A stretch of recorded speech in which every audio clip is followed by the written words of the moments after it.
Alors la SLA, c'est appelé également maladie de Charcot.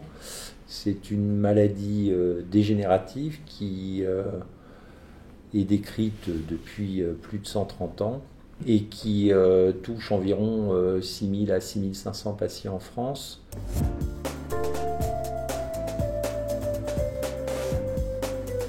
On décrit dans la maladie, comme dans un certain nombre de maladies dégénératives, un certain pourcentage de cas qui sont dits d'origine familiale, c'est-à-dire avec plusieurs patients atteints de SLA dans la même famille.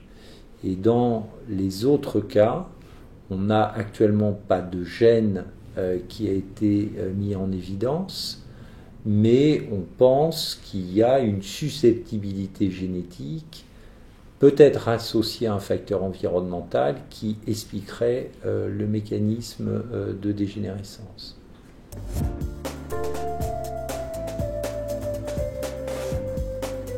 Alors on ne la guérit pas. À ce jour, il y a un seul médicament qui s'appelle le Riluzole, qui est un traitement anti-glutamate. Ça fait 20 ans qu'il est commercialisé et qui exerce un effet neuroprotecteur partiel.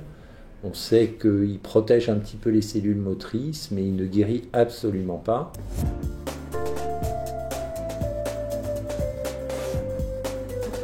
Alors on est un centre de ressources et de compétences, on fait partie du plan maladies rares qui permet donc de valider ou d'infirmer éventuellement le diagnostic et puis d'organiser toute la prise en charge multidisciplinaire.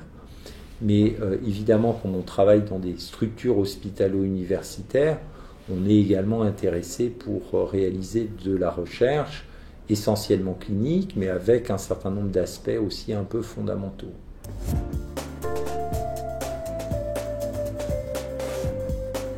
Ça a fait l'objet d'une grosse publication en 1999, une publication internationale.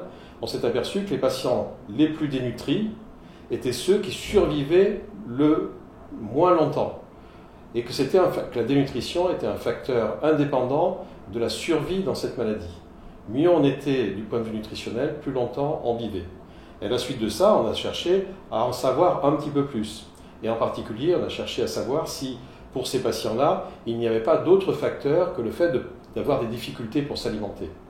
Et c'est à ce moment-là qu'on s'est rendu compte que si on regardait les dépenses énergétiques des patients qui ont une maladie de Charcot, ces dépenses étaient beaucoup plus élevées que ce à quoi on s'attendait. Qu'est-ce qu'on peut faire avec cet hypermétabolisme ? Deux choses. C'est d'abord d'essayer de comprendre pourquoi il existe un hypermétabolisme, c'est-à-dire quelle est la cause de cet hypermétabolisme. Et deuxièmement, c'est d'étudier quand il apparaît dans la maladie. Est-ce que c'est la conséquence d'un certain nombre d'autres phénomènes qui fait que les patients deviennent hypermétaboliques par réaction, ou bien est-ce que c'est un phénomène qui est extrêmement précoce dans la maladie? Et là, c'est peut-être une piste, éventuellement, peut-être même thérapeutique, parce qu'on sait que si on est capable de modifier de manière très précoce l'état nutritionnel, on modifie le pronostic des patients. C'est pas ça qui va guérir la maladie de Charcot, mais c'est un facteur très important dans le parcours de la maladie. Au même titre que certains centres européens, on a mis en place le premier registre de cas de SLA, et là on s'est borné simplement sur notre région, la région Limousin, c'est-à-dire les 3 départements.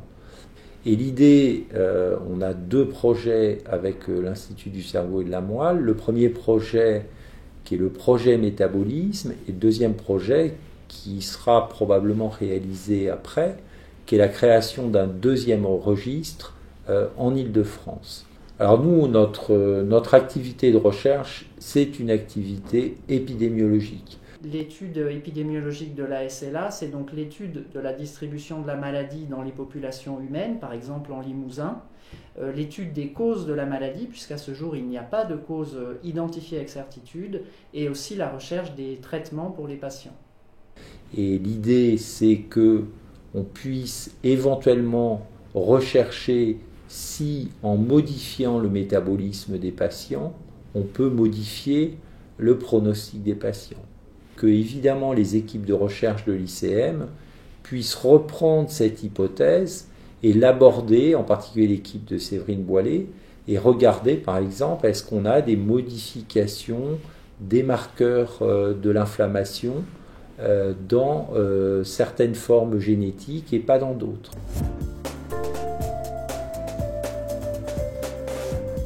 Le but de cette levée de fonds, c'est effectivement de pouvoir avoir des moyens financiers qui permettent le financement d'un temps qu'on appelle ARC, qui est un attaché de recherche clinique.